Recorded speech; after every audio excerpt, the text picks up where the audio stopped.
welcome sa inyo mga ka-printing. Hindi tayo masyadong nakakapag-upload ng video. Sasagot lang tayo dito ng katanungan dito sa comment section. So dito sa isang video ko, no, yung 5R and A4 borderless in Epson L3210, L3250, etc. Then kasi to pag nag-bypass ka sa L382, masosolve na rin yung isa pang problema, yung ayaw mag-run ng Easy Photo Print, no? Kasi yung Easy Photo Print hindi na siya nagra-run sa mga newer model. So ang pumalit diyan ay Epson Photo Plus. Bali ito, no. Yan, shout out sa iyo Purok Copy. Shout out sa iyo Purok 4 Copy Shop, no. Hello po, ayaw pong lumabas ng printer dun sa port list. Ano po kaya ang maganda nito? Kung na-install mo naman sir, no, kung na-install mo naman yung original driver, dapat na-detect yan ng printer mo. So ang papalitan mo lang naman dun ay yung port number, no. Pagka in-install mo yung L382, no, pwedeng pagka nandun ka na sa part na naghahanap ng port number,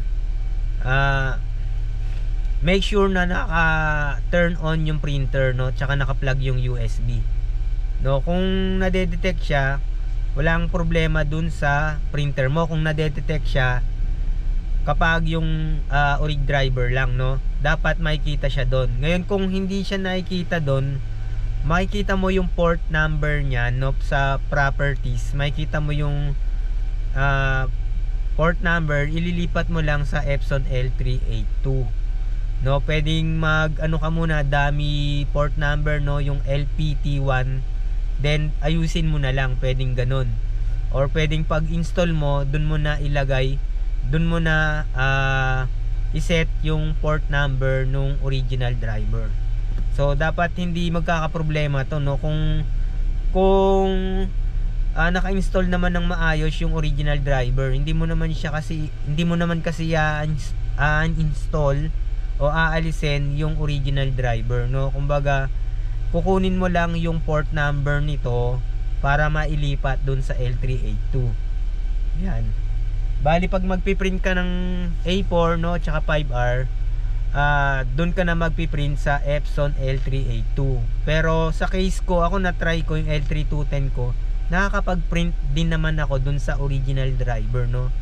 Nagpiprint lang ako doon pag kailangan kong mag-print ng borderless na A4 at 5R sa photo paper. Tsaka pag gusto kong gumamit ng Epson Easy Photo Print, kasi hindi gumagana yung Epson Easy Photo Print pag ang pinili mo ay yung original driver. Yan. Tapos meron pang katanungan dito, no, tungkol din dito, related, no. Ayan, no, may related dito. Ito naman kay Ragha Sitlu. Yan. From Raha Sitlu, no. I think ito ay Indiano, no. Hula ako lang, no, baka hindi to Pilipino. Ito yung kanyang question. Hi, will this work on Epson EcoTank L3252? I am looking to buy one, no. This is my answer, no. I think I researched that model, and it is look like Epson L3210, L3250, L3150, L3110. I think this will work on that model, no, Epson L352. Yan.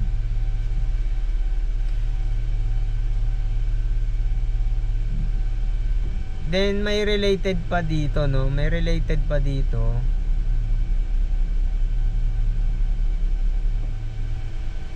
Ito from question from Emmeline Escleto, no. Ito yung question niya. Pwede po mag-install ng driver L382 sa cellphone. So to tingin ko lang, no, hindi to gagana. Ewan ko lang kung may workaround para gumana o para mag-bypass sa cellphone.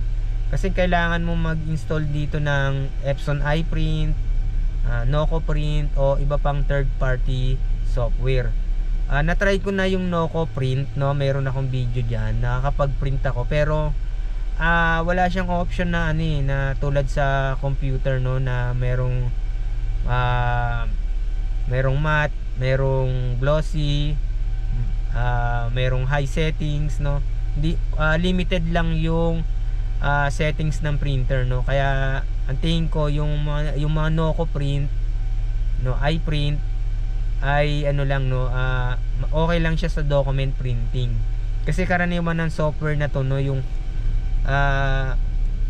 sa mga ano, no, yung mga wireless, no, yung mga may feature na wireless, no, yung Epson iPrint, merong mga settings diyan, no. Na-try ko na dito sa L8050 ko. May mga settings diyan na borderless, no. Kasi kumbaga binypass mo lang, hindi naman talaga yung original features niya na makapag-print ng borderless, no. Bili ka na lang ng printer na wireless, no, wifi, na tingin ko yung L8050, no, wireless yan, nakakapag-print yan ng borderless. Kaya lang medyo mahal yung printer na yan, no. From 3R to A4 kayang mag borderless.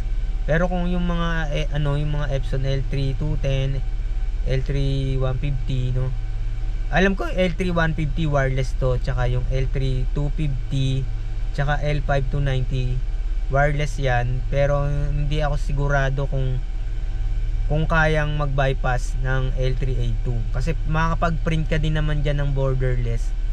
Kaya lang limited to ano lang, no, 3R and 4R, kasi yun lang naman talaga yung kanyang features, no. Yan, sana nasagot ko yung mga tanong ninyo, no. Wag nyong kakalimutan mag-subscribe dito sa Bentech, no. Hindi tayo masyadong nakakapag-upload ngayon ng video, pero nababasa ko naman yung ibang mga ano, no, yung mga comments ninyo. Yan, shoutout na lang po dyan sa mga ka-printing natin. Yan, maraming salamat, hanggang sa muli.